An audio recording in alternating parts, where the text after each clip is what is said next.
नमस्कार दोस्तों, मैं अनिल कुमार।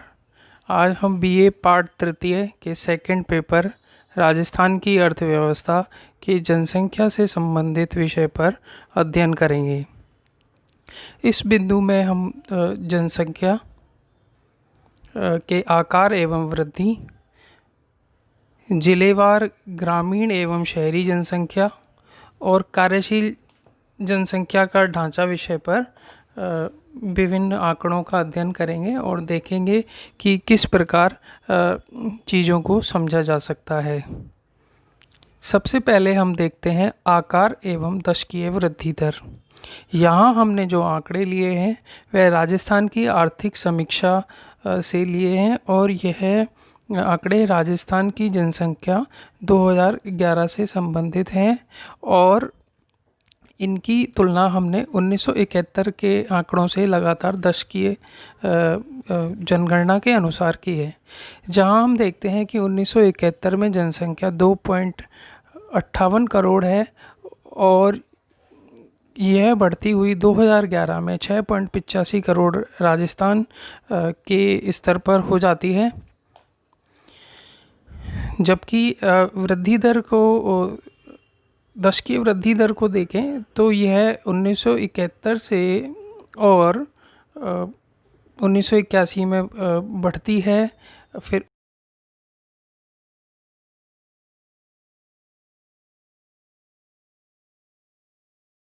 है।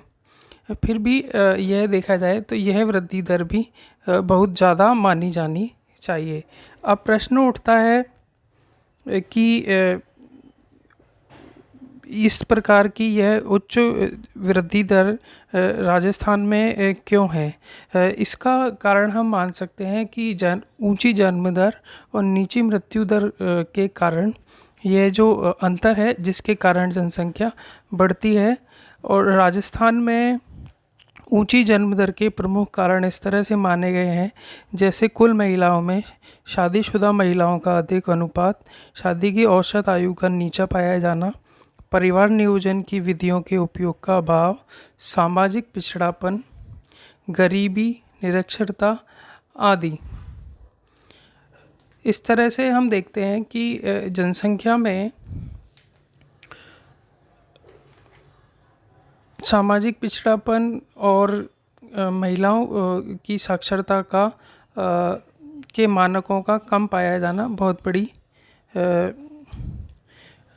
नकारात्मक स्थिति है। अब दूसरा बिंदु आता है कि राजस्थान के प्रमुख जिलों में ग्रामीण एवं शहरी जनसंख्या के बारे में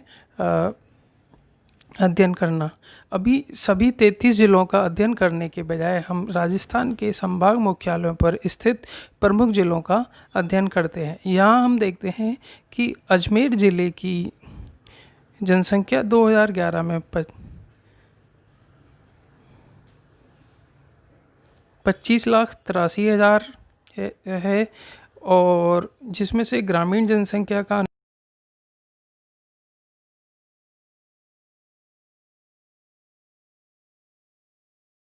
1,48,462 कुल व्यक्ति हैं।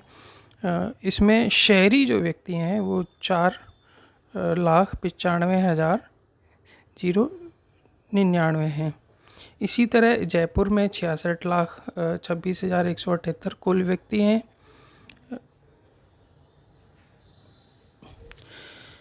दूसरे चरण में हम देखते हैं कि जोधपुर, कोटा और उदयपुर से संबंधित आंकड़े दिए गए हैं। यहाँ आप कोटा से संबंधित आंकड़ों पर गौर करें और पाएंगे कि कोटा जिले की कुल जनसंख्या 19,51,014 है, जिसमें से ग्रामीण जनसंख्या का अनुपात कम है और शहरी जनसंख्या का अनुपात ज़्यादा है। ये हमने जो 7 ज़िले लिए हैं उनमें से यह ज़िला एक अलग तरह की प्रवृत्ति को दर्शाता है। सभी ज़िलों में जैसा कि हमने पहले बताया कि कुल जनसंख्या 6,85,48,437 कुल व्यक्तियों के लिए है। ग्रामीण व्यक्तियों के लिए 5,15,000 5,15,03,52 और शहरी जनसंख्या 1,70,48,085 है। इस प्रकार हम देखते हैं कि राजस्थान में ग्रामीण जनसंख्या का अनुपात अधिक है और शहरी जनसंख्या का अनुपात कम है। यहाँ ये गौर करने की बात है कि शहरी क्षेत्र का प्रभुत्व कम होने से, चाहे आय के साधनों का विकास हो, चाहे औद्योगिक संसाधनों का विकास हो, या और कई तरह की चीज़ों का विकास हो,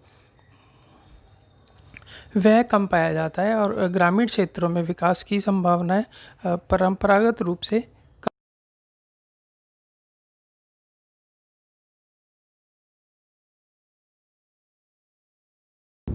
अब हम आगे देखते हैं राजस्थान में कार्यशील जनसंख्या एवं बेरोजगारी। एनएसएस 2011-12 की 68वें दौर के अनुसार राजस्थान में सामान्य स्थिति के अनुसार बेरोजगारी की दरें दर्शाई गई हैं। बेरोजगारी की दर में बेरोजगारों का कुल श्रम शक्ति से अनुपात देखा जाता है। श्रम शक्ति में काम में लगे वे बेरोजगार दोनों प्रकार के व्यक्ति शामिल किए जाते हैं। इसको हम पुनः देखते हैं कि श्रम शक्ति में वे व्यक्ति भी शामिल, दो प्रकार के व्यक्ति शामिल होते हैं। एक तो काम में लगे हुए, दूसरे वे जो बेरोजगार। और बेरोजगारी की दर में हम कुल बेरोजगारों का श्रम शक्ति से अनुपात देखते हैं। राजस्थान में कार्यशील जनसंख्या और बेरोजगारी। राजस्थान में कार्यशील जनसंख्या 3 करोड़ के लगभग आंकी गई है, जो प्रतिवर्ष 2.2% की दर से बढ़ती है। प्रतिवर्ष श्रम शक्ति में 6 लाख व्यक्ति नए जुड़ जाते हैं। बेरोजगारी की पूर्व संख्या को मिलाने से हमें प्रतिवर्ष 7 से 8 लाख लोगों के लिए रोजगार सृजन की आवश्यकता होती है। और इस प्रकार हम देखते हैं कि हमें औद्योगिकरण को बढ़ावा देकर, प्रशिक्षण को बढ़ावा देकर, लघु उद्योगों को बढ़ावा देकर और ऐसे कई प्रकार के कार्य जिनसे कि रोजगार की वृद्धि होती है, उनका हमें विकास करना होता है, जिसकी सहायता से हम राजस्थान में रोजगार संबंधी आंकड़ों को बढ़ा सकते हैं। इसी प्रकार विभिन्न प्रकार के सरकारी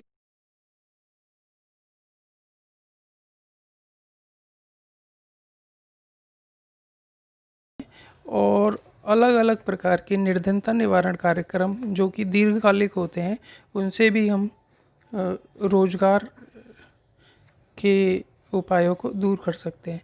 इसी प्रकार कुछ इस तरह के परंपरागत कुटीर उद्योग या ग्रामीण उद्योग होते हैं, जैसे कि खादी, हथकरघा, दस्तकारी। इनके माध्यम से ग्रामीण क्षेत्र में पारिवारिक व्यक्तियों को रोजगार के लिए वित्त उपलब्ध कराकर हम राजस्थान में बेरोजगारी की समस्या को दूर कर सकते हैं और राजस्थान के ग्रामीण क्षेत्र में जो जनसंख्या है उसके विकास में महत्वपूर्ण भूमिका निभा सकते हैं। राजस्थान में बेरोजगारी की सामान्य स्थिति समायोजित यूपीएसएस के अनुसार 2011-12 में श्रम शक्ति के प्रतिशत के रूप में ग्रामीण क्षेत्र में पुरुषों के लिए ये 0.9, महिलाओं के लिए 0.4 और कुल व्यक्तियों के लिए 0.7 है। जबकि शहरी क्षेत्र में पुरुषों के लिए 3.2, महिलाओं के लिए 2.5 और कुल व्यक्तियों के लिए 3.1 है। कुल आंकड़ों में यह पुरुषों के लिए 1.4, महिलाओं के लिए 0.7 और कुल व्यक्तियों के लिए 1.2 है। इन आंकड़ों से हम पाते हैं कि पुरुषों में बेरोजगारी की दर अधिक है, जबकि महिलाओं में बेरोजगारी की दर कम है। इसको हम इस तरह से भी देख सकते हैं कि ग्रामीण क्षेत्र में शहरी क्षेत्रों की अपेक्षा जो बेरोजगारी है वह कम है।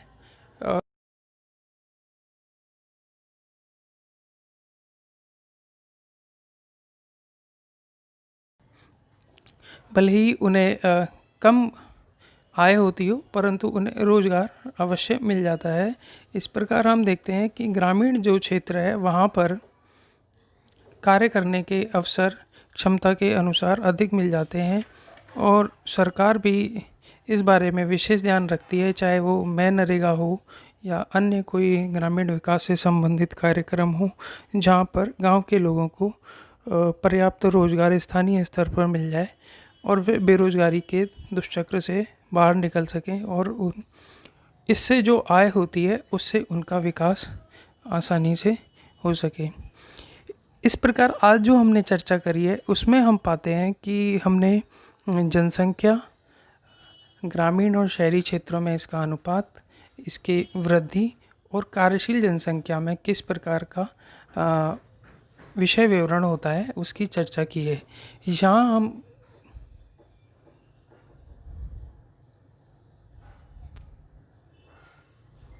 यहाँ हम देखते हैं, यह बहुत गौर करने लायक है कि हमने जो आंकड़े लिए हैं वो राजस्थान की आर्थिक समीक्षा 2019-20 से लिए हैं और मैं विद्यार्थियों से आग्रह करना चाहूँगा कि वह राजस्थान की आर्थिक समीक्षा का अध्ययन करें और इसमें यह देखें कि सारणी, इसमें अपेंडिक्स में सारणी दी हुई होती है और सारणी में आप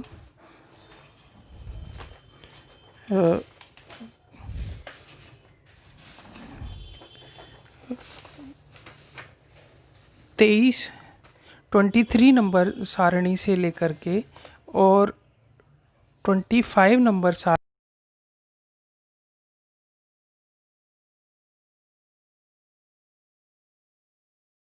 या स्वास्थ्य संबंधी आंकड़े 2017 के हैं, उनका अध्ययन करें और यह देखें कि किस प्रकार से चीज़ें परिवर्तित होती हैं। साथ ही आप जनसंख्या से संबंधित अपने उत्तरों को विशेष रूप से बनाने के लिए जनसंख्या से संबंधित अखबारों में आने वाले आर्टिकल्स, नेट पर उपलब्ध होने वाली सामग्री को भी ले सकते हैं और अपनी भाषा को सरल बनाकर लिखते हुए बीच बीच में आंकड़ों का प्रयोग करें, जिससे आपका उत्तर अच्छा बनेगा और साथ ही आपको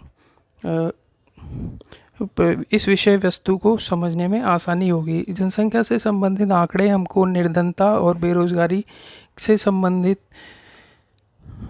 अध्यायों को समझने में मदद करेंगे। इस विषय में परीक्षा में पूछे जाने वाले प्रश्न इस प्रकार के होते हैं कि राजस्थान में जनसंख्या के आकार एवं वृद्धि पर एक संक्षिप्त टिप्पणी लिखिए। राजस्थान में ग्रामीण एवं शहरी जनसंख्या के बारे में वितरण को स्पष्ट कीजिए। राजस्थान में कार्यशील जनसंख्या के वितरण के संबंध में एक संक्षिप्त टिप्पणी लिखिए। राजस्थान में अधिक जनसंख्या या ऊंची जनसंख्या वृद्धि के कारण क्या हैं, इस बारे में विस्तार से लिखिए। राजस्थान में अधिक जनसंख्या के कारण किस प्रकार की कठिनाइयाँ होती हैं, वर्णन कीजिए। इस तरह के कई प्रश्न आपके समक्ष परीक्षा